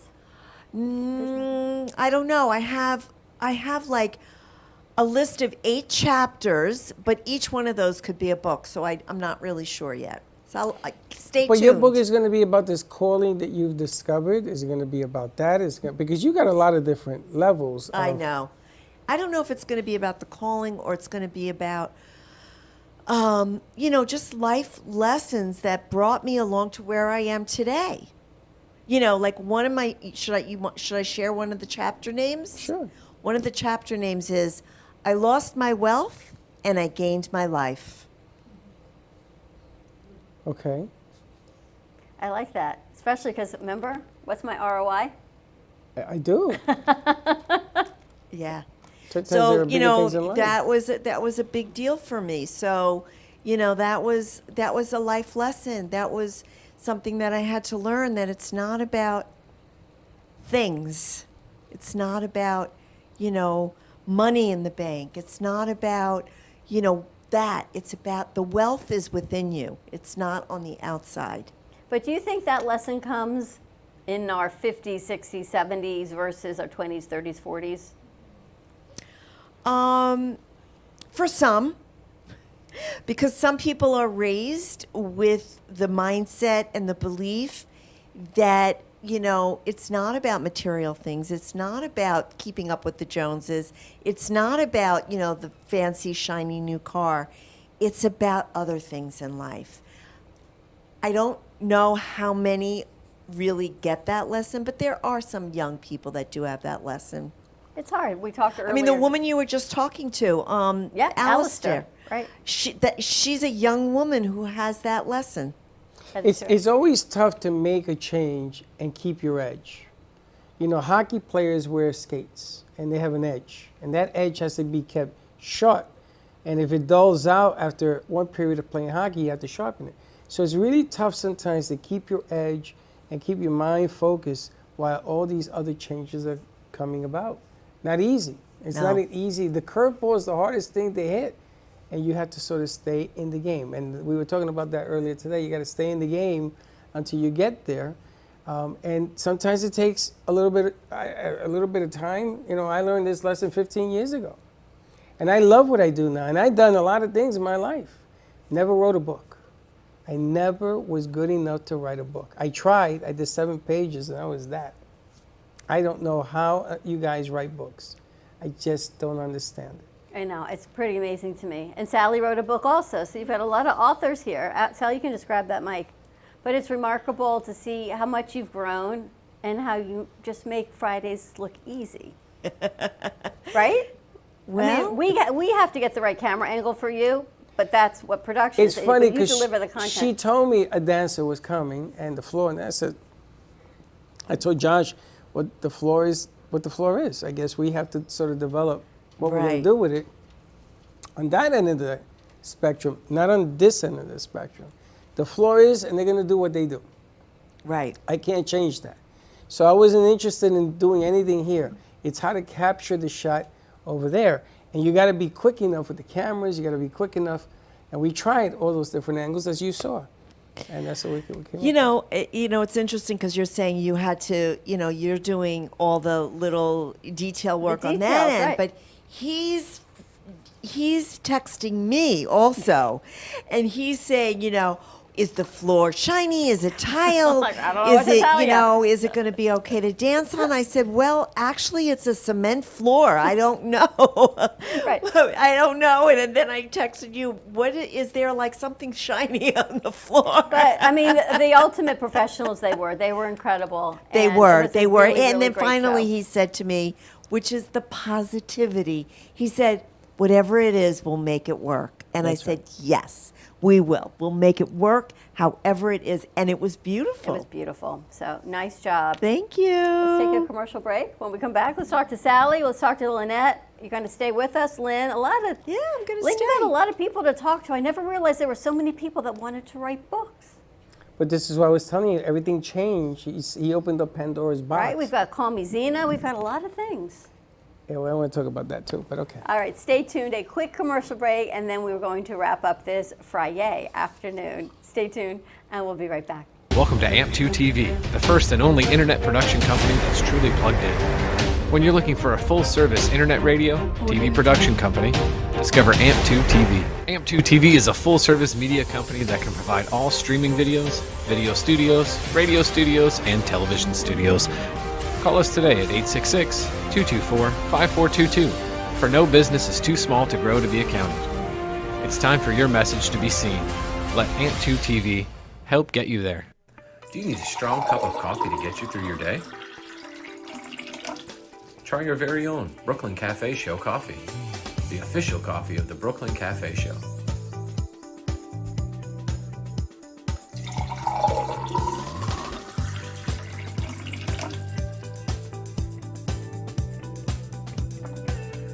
You can pick up a bag from us, or two.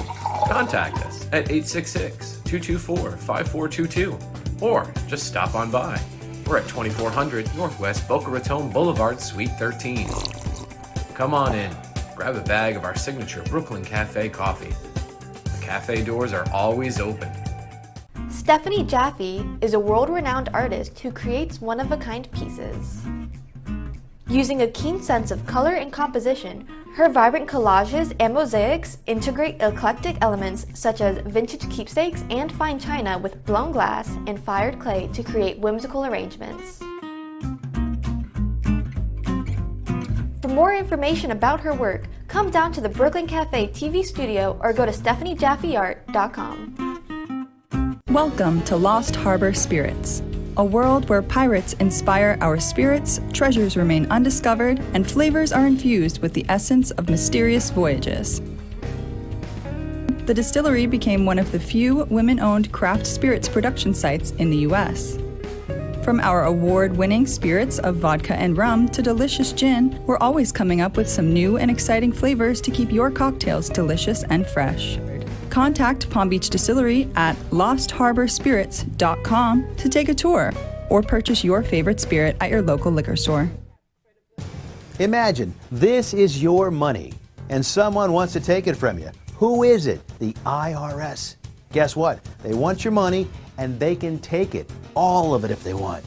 Remember, they sent you that letter right over here that said, hey, you owe us a bunch of cash and we're going to take it from you right now. So what do? You fight back by letting our team of experts work it out with the IRS so you can keep your money. And hey, we're good at what we do. When you hire us, you get a team of guys on your side that know the IRS laws, and we'll fight really hard to save your money. So if you owe the IRS a ton of cash and you want to keep it, call right now and learn for free how we can help you put it back in your pocket. 5 minutes of your time right now can save you thousands of dollars. And the best part, it's a free call, so please call right now. Call 800-651-4808. Has your heater busted, computer crashed, appliance broken? Then you need ARW Home. Life's been pretty worry-free since I got covered with ARW Home. Don't waste thousands of dollars on air conditioning, appliance repair, and replacements. Save that money with ARW Home. Protection plans that cover household appliances, systems, and electronics. My air conditioning broke on a Sunday. I called ARW, and they came out and fixed it right away. Get your free quote today. Call or go to arwhome.com now. Call 877-281-0289. You've been watching the Brooklyn Cafe Show. Join us each day and after hours as we talk about the hot topics to open the conversations and share a few laughs. Now, back to Dawn and Freddie S.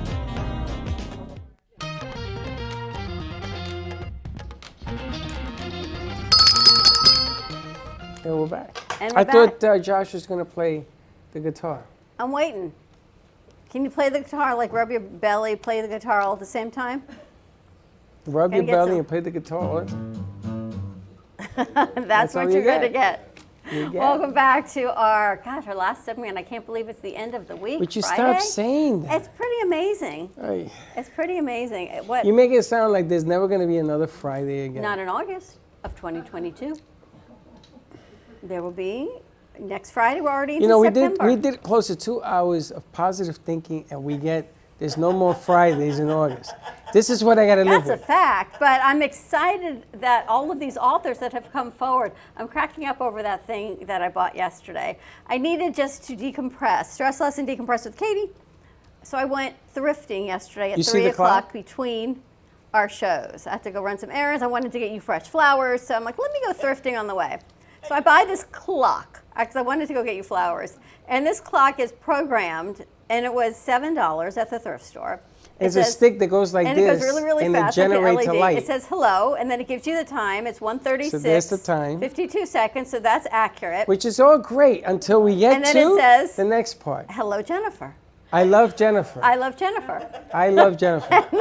So I love you, Jennifer. I love you, Jennifer. What it says on my So thrift. if your name is Jennifer, this clock is for January you. 2nd of 2000. So that clock is clearly 22 years old, going on 23. No, the guy just didn't know how to put a 2022 on it. And we gave it to Josh to figure out batteries, know what plugs in. He said he erased all that, and there it is. I love you, Jennifer. So Jennifer, we got your clock. That's right. If you call in, you win your clock. The small things in life. And Alana says, I love that you go thrifting in the middle of the day. You guys were doing production. I'm like, I just got to get out of here.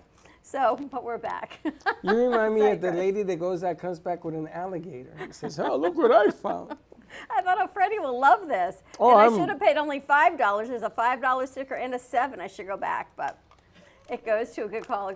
This is hilarious. It's the Hospice by the Sea thrift store I went to, looking for new set things. It's hilarious. Anyway, we've got Sally with us. We've got Lynette. We haven't seen Lynette in a little bit. And Lynette is the head of our new sales department here at the Brooklyn Cafe Amp Media Studio. So we're excited to see what she's come up with. What have you been up to? Yeah, what do you got cooking over there?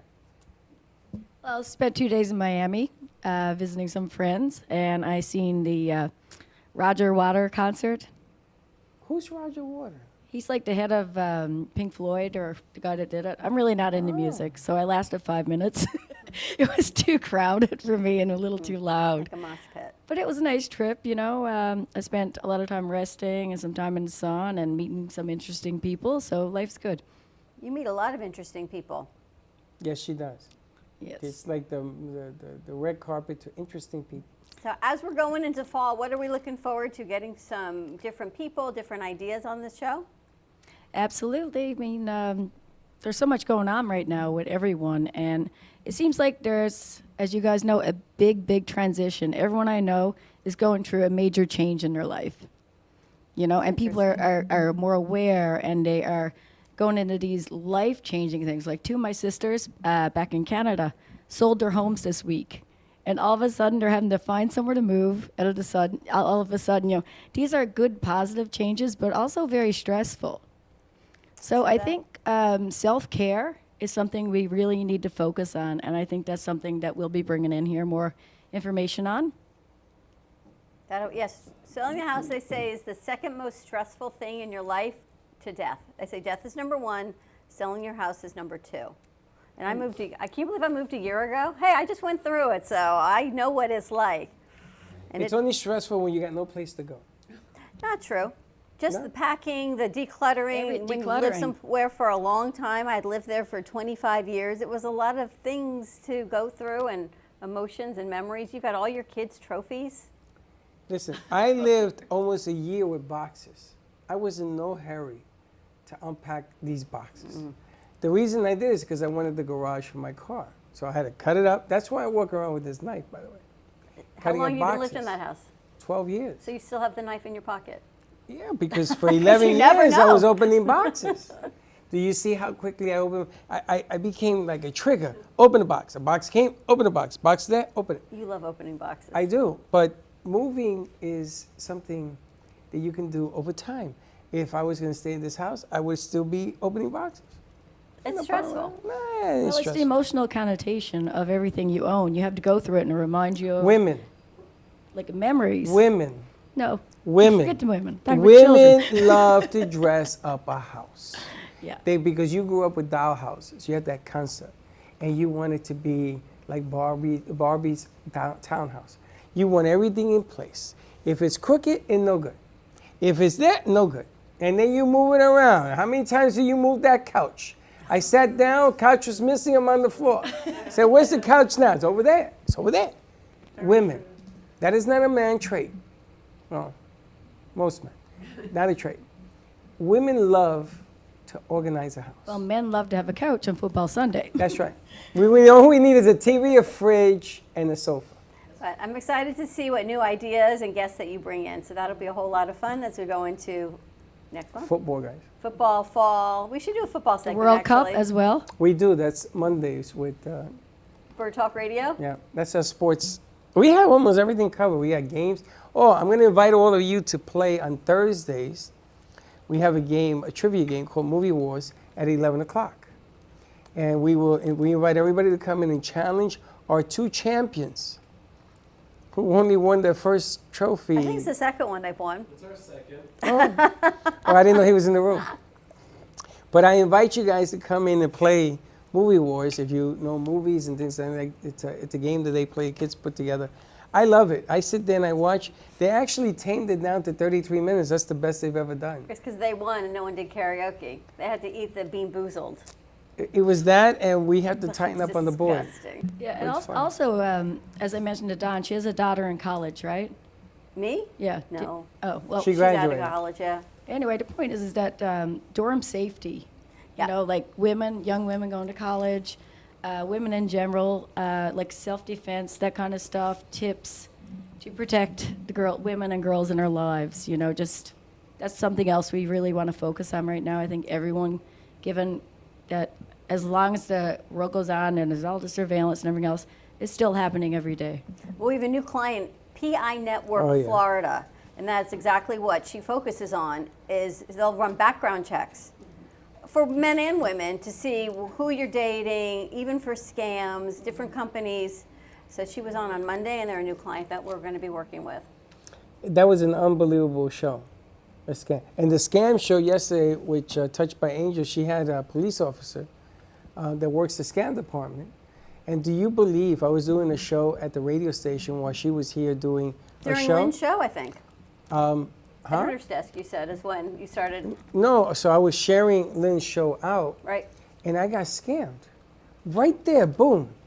And they shut down my account because Facebook has this thing now that they shut your account down if somebody tries to break in.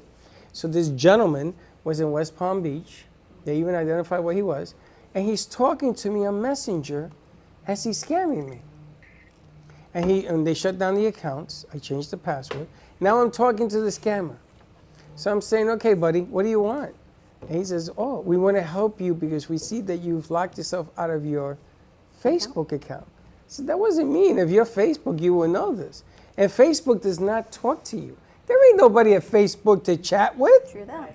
My friend, too, at the Bank of America got a call the other day from Bank of America, sent a code and everything to his phone, you know, and, like, it was not the Bank of America. And the thing is, if you're not having the problem, why is the bank calling you? That's you should be right. calling the bank. That's the bottom line. But That's these scams are everywhere right now, and it's scary that these hackers could very easily assess your accounts, you know? And the funny thing here is, Facebook will never talk to you. They won't chat with you. They won't ask you for your password. But they will lock you out and make you change your password, which is what I had to do. Now this guy is talking to me on the phone, on Messenger, talking about how different things are going on. So I blocked him and I let Facebook know what was going on with that as well. So It's easy. I've had 2 people logged into my Facebook account that weren't me before, and it's in Palmetto Bay. change your password every month is what they recommend. Interesting. All right, so more to come with Lynette. We're going to get Kenny Love a mic, but in the meantime, we have to talk to Sally for Call Me Zena, because since your show on Monday, Yeah, what the hell did you do? I get all these notifications. I have a whole lot, yeah. Who's talking to your mic? The phone rang Tuesday morning.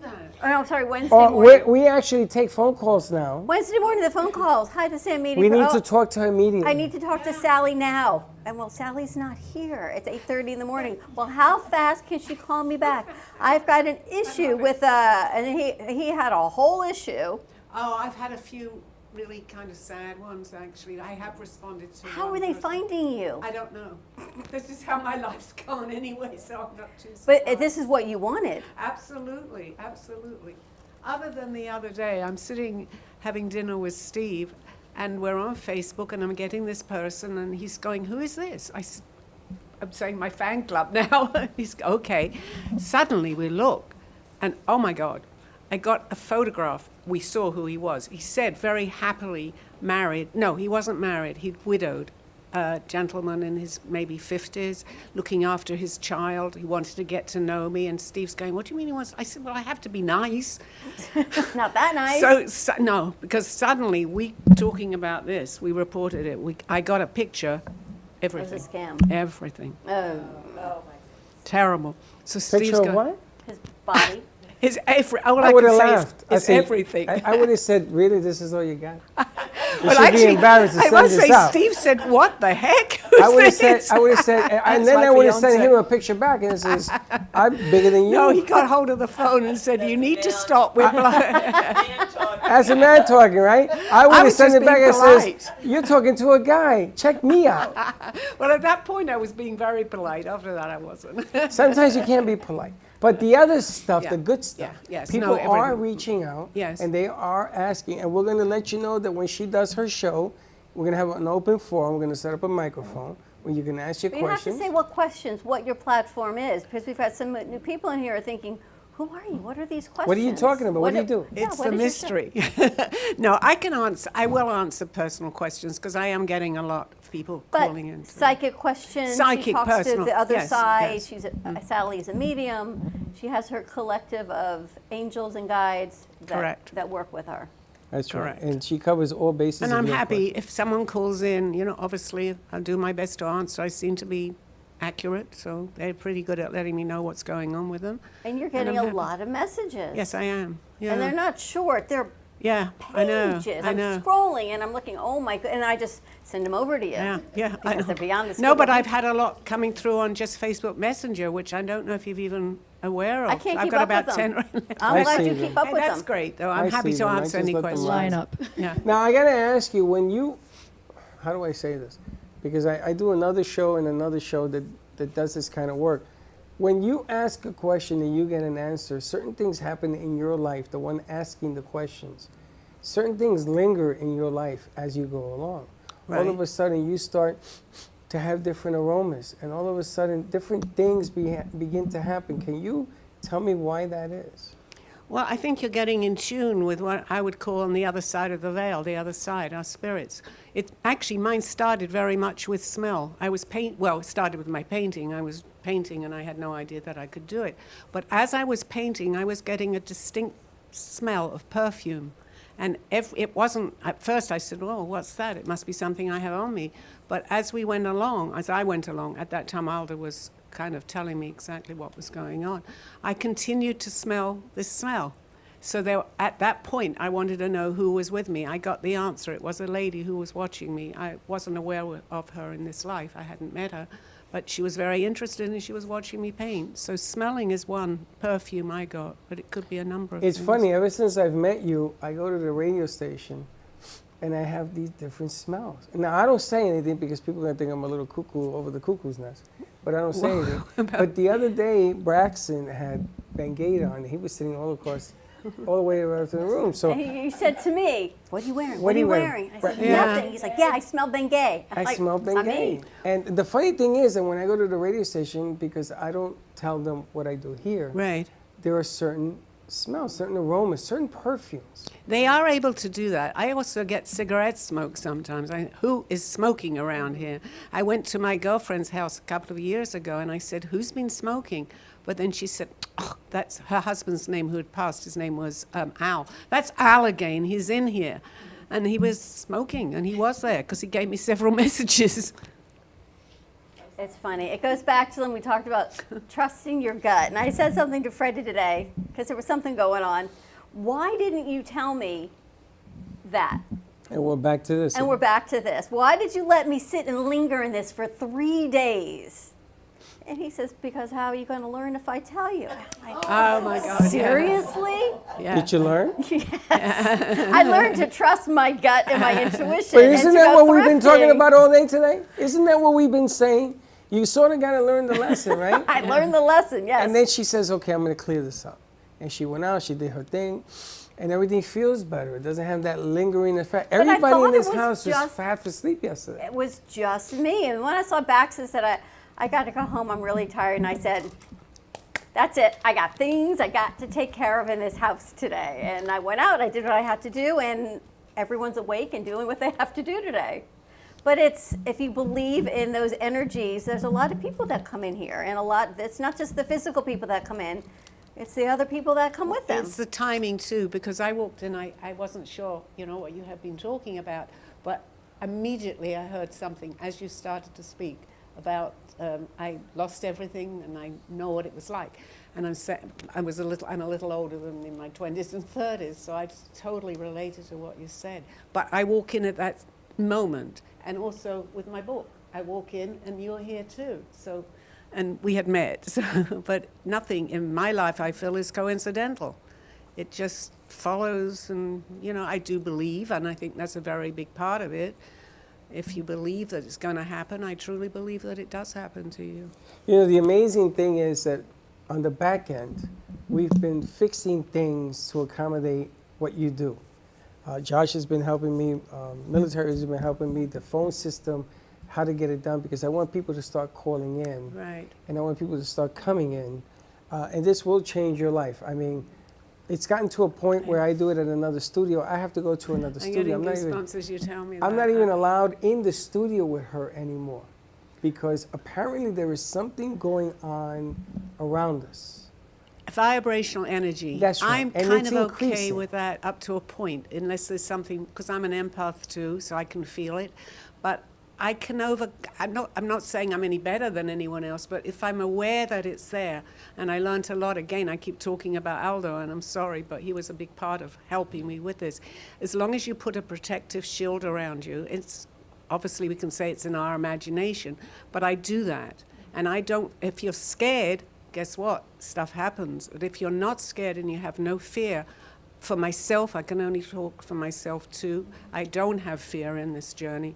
And I feel that it's okay. I mean, if there's something really disrupting me, I will say something. But I think I'm able to.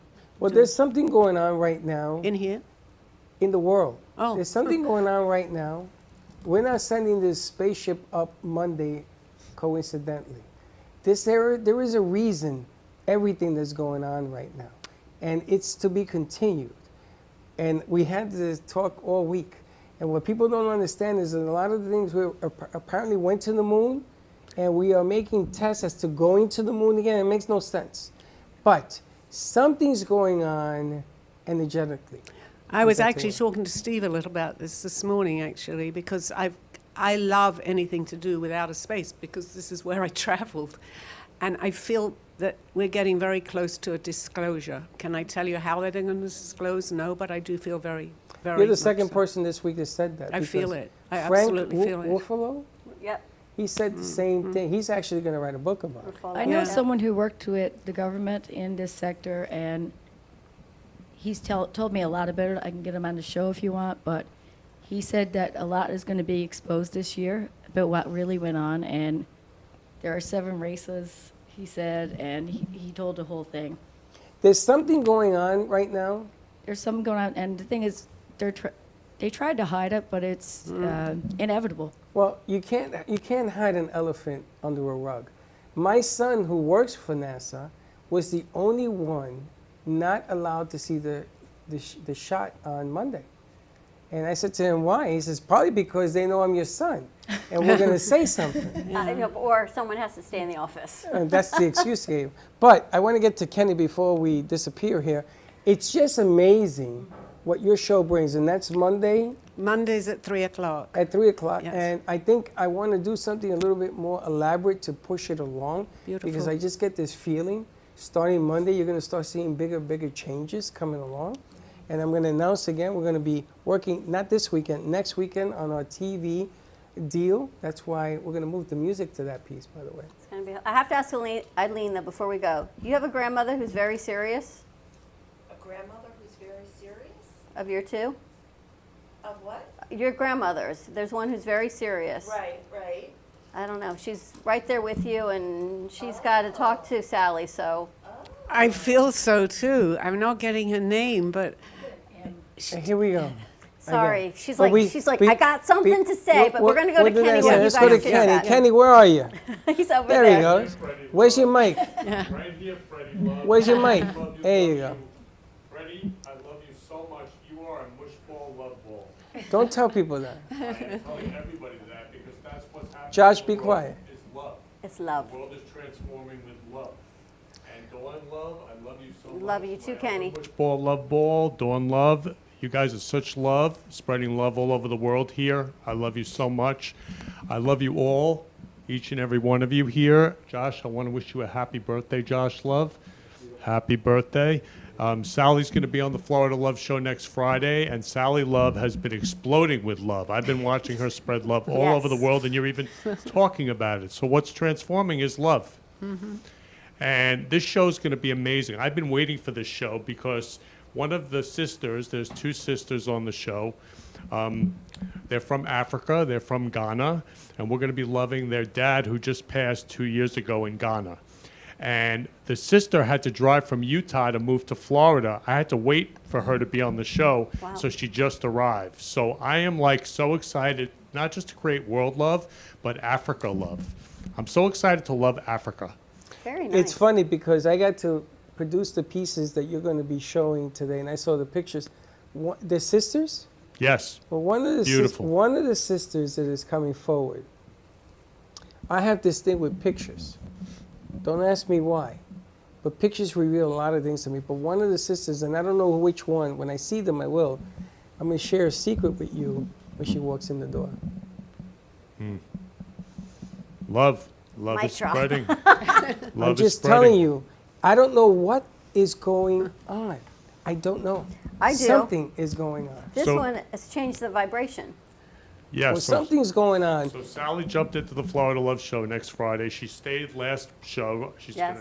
gonna stay this Yes, show of if she course. wants. Yes, I love her, love her, love her. She's transforming with love, and the two sisters are transforming with love. And again, I am so excited to love Africa and the world today. I'm like, it is just, we only have now to love each other. I could pass right now. And, you know, we forget that. But we only have now. So I love you guys so much, Dawn and Freddie Love. And you are Mushball Love Ball, Freddie. Mushball That's Love only because Ball. he's a Mets fan. Yes, and a Mets fan Well, we and love a you, Jets Kenny. fan. We're looking forward to a great show. So It's we're going going to to be a wrap up great this show. I'm so excited to love the world. to get ready for your show. And thank you all for joining us. Lynn, thank you for staying with us. Everyone seems to be writing a book these days. And Eileen, thank you. Great show. Because it all Wait. starts with Lynn, you. what time show, Lynn? 5:30 on Thursdays. 5:30 on Thursday. The editor's desk. Eileen is on Fridays at 11 o'clock. Sally show Mondays at 3 o'clock. Just call me Zena. So she talks to the other side. Get your questions and calls ready for Monday. Write in. You can find her on social media. You can call the show if there's someone you want to connect with on the other side, or you want to know some pressing question while you're here in this physical lifetime. Sally and her collective are here. And if you want to be on our show or work any kind of deal with us to be on your show, bring your show forward. Talk to Doc in the house as well. And we have Kenny Love coming up at 3 o'clock. 3 o'clock. Don't miss this. Today is going to be a special super duper show. Have a great weekend, everyone. Stay safe, be kind to each other, and we'll see you Florida Love and then Monday, 9 a.m. drive time. And as always, don't be late. Bye-bye. Well, that's about it for today. Even though the show's over, the Broken Cafe is always open for business. You're invited to join the fun every day from 12 to 2. If you missed some of the laughs from today, Dawn and Freddie S. will bring you more good cheer next time. You can follow the Brooklyn Cafe on Facebook at the Brooklyn Cafe TV to rewatch every minute of the show. We'll see you next time.